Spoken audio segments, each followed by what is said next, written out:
I am Wilfred Chikbana, but appear here as the Bishop, the Catholic Bishop of Markudi Diocese, the capital of Benue State in Nigeria. I am the shepherd of one of the 4 dioceses, Catholic dioceses in Benue. We have others, Anglican, Methodist, and Pentecostals, which sort of the Benue State has a population of about 6.1 million people, 2 million of whom are those under my care as the Bishop of the diocese. Benue State is about 98% Christian, with very few Muslims living in towns. Nigeria and eventually my diocese and the state of Benue have become, in recent years, one of the most dangerous and insecure places for Christians.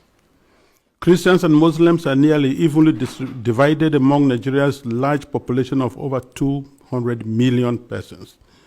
Islamist extremists are fiercely contesting the possession, control, and governing law of the land, especially in the country's northern and central regions, the latter of which is where Benue is located.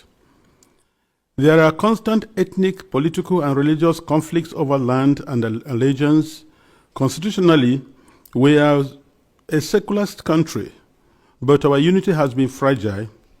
Political and religious actions and even public speech have been carefully managed to avoid accusations of religious bias and political tensions. Today, the clear influence of Islamist extremists has changed the traditional social dynamics of tribe, ethnicity, religion, and the social status in Nigeria. Because just recently, at the beginning of the Ramadan fast, 12 states in northern Nigeria have declared closed schools so that they attend to this. And you can imagine, which other country in the world does that? Saudi Arabia is not doing it. Afghanistan is not doing it. Baghdad is not doing it, but then Nigeria is practicing. What kind of Islam are they practicing? 12 states, and not only Muslims are living in these places. What happens with the educational program or curriculum of the country? But this is what we are going through every day in Nigeria. A long-term Islamic agenda to homogenize the population has been implemented over several presidencies through a strategy to reduce and eventually eliminate the Christian identity of half of the population.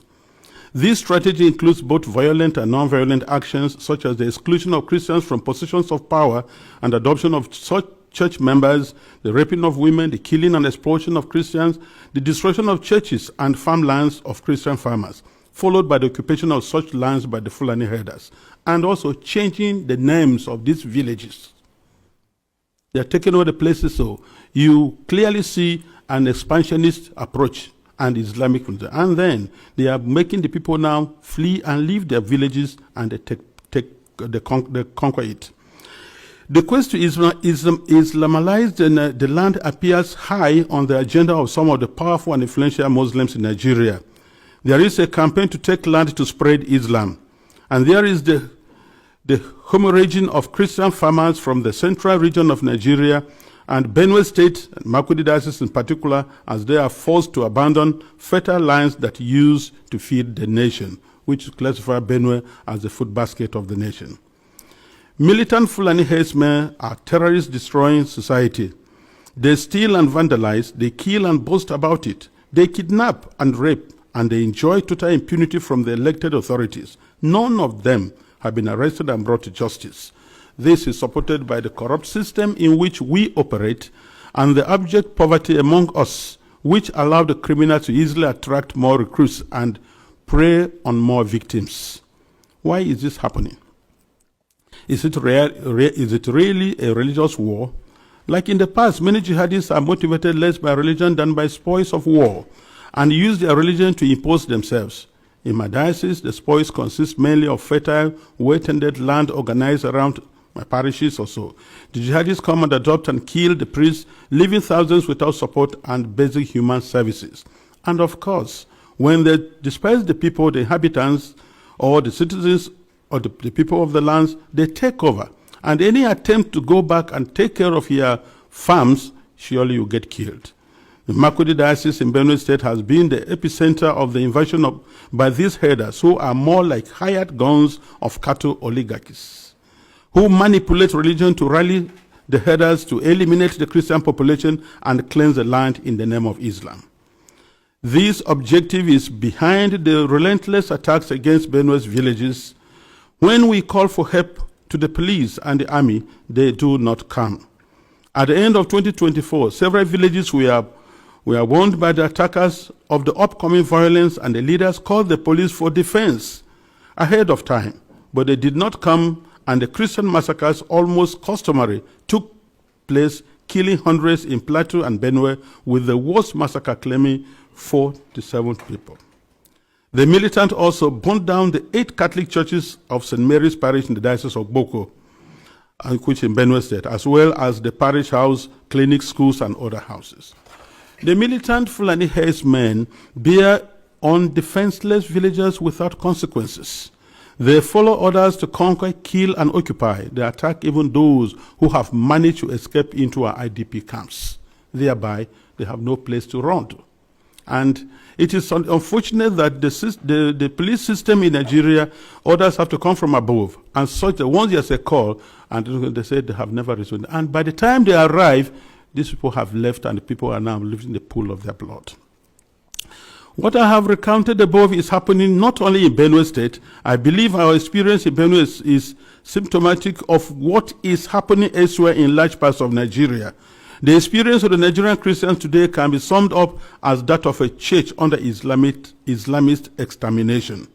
It is frightening to live there. Apart from the violent campaigns and attacks against Christian villages, there are now attempts by the Islamic Council of Nigeria and various Islamic groups to impose Sharia law on the Christian populations. Already, 12 states in the north of Nigeria are under this sectarian religious law, and attempts to extend the same to the south of Nigeria, which they have started.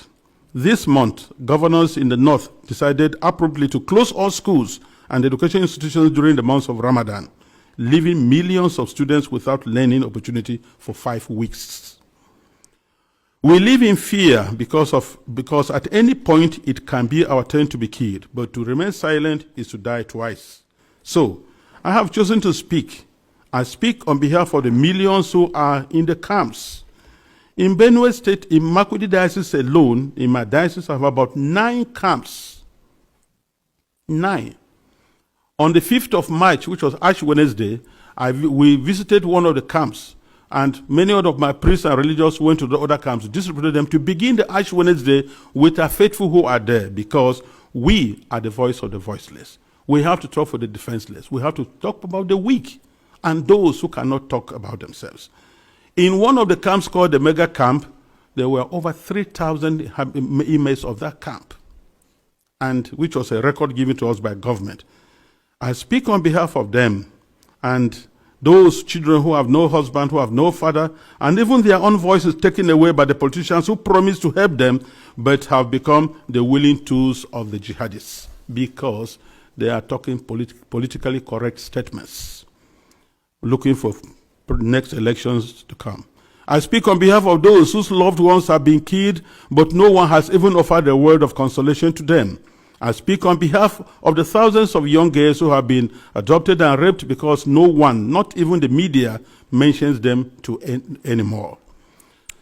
Foremost, I speak on behalf of my flock who are unable to worship freely and unable to return to their ancestral farms and homes because that land has been ruthlessly taken from them by the armed herdsmen. And where they say they want to live in peace with the natives, if you must farm, you have to pay tax to hire the land which belongs to you. That is slavery, to say the least about it. As prosperous Nigeria is in the African continent, and I tell you, if there's outbreak of war in Nigeria, no country around us, Chad, Niger, Ghana, Guinea, Togo, no country can contain the population that will flee to these places.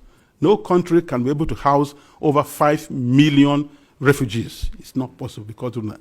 And if 1 million refugees run to Chad and Niger, they'll collapse that country because there'll be no plan to take care of them. So we have to be very careful. Today, I urge you all to use every means within your mandate to start developing a strong and good relationship with Nigeria, where you know that when you speak of human dignity, You are also speaking of the same God-given right you believe is unalienable. Consider that Nigeria can be your ally, but it cannot be one where half the population is in the process of being murderously eliminated. Work with us, the churches, and other Nigerians of goodwill. We are working for a peaceful and prosperous society, and our desperate plight has been set aside U.S. policy for too long, to the cost of thousands of lives. Concretely, I request and I plead, I ask you to redesignate Nigeria as a country of particular concern. This has both a practical and diplomatic meaning to signal that you are paying attention to what happens to us and elsewhere in the world. Because the policies the government is trying to put in place, so that to return the IDPs, build camps for them, relocate them from their homes, it is not durable and it will not work, because the government has already the population that is not able to take care of. And then you have over millions of people in the camps, and you want to relocate them to where? And if you do, let's take that you do. How many houses or rooms will you give me who has 5 children, another one has 3, another one has 2, and what will I be doing for a living? These people previously never begged anybody for food. They were managing their lives, training their children, and building their homes. So nobody should have deceived us on the guys that you're going to resettle the IDPs. They have no jobs.